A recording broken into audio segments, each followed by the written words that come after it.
I'm Jan Jeffcoat, and you're on the list. There's never an easy way to say goodbye to a beloved pet. Radio host Janeen Coyle offers a touching solution in her new book.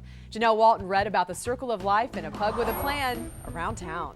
WGRR's Janeen Coyle says her pug Frank lived the life of a rock star. He was the mascot of the baseball team. He dressed up as the king of rock and roll. When Frank died after 13 years with the family, Janeen decided to write the book, A Pug with a Plan, to not only get through her grief, but to help other families dealing with the loss of their pet. It is a children's book, but it's for adults too.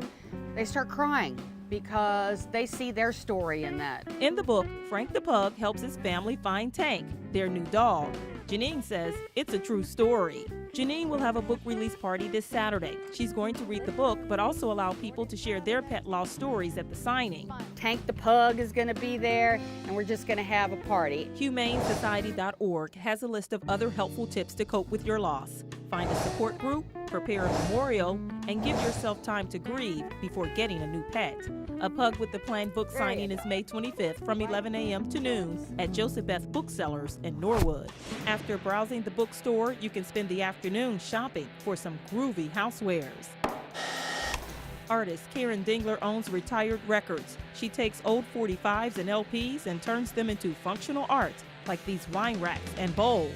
Part of it was I just started playing around with some warped records I had, and I made a bowl. Karen also uses the album covers as part of her designs, and I'm singing the praises over this purse. There's a lot of, the 70s bands that, people see and they're like, oh my gosh, I had that. That was my first record. You can shop for these one-of-a-kind art pieces at Northside's Envision store on Hamilton Avenue. The items are also available online at Etsy.com. For The List, I'm Janelle Walton.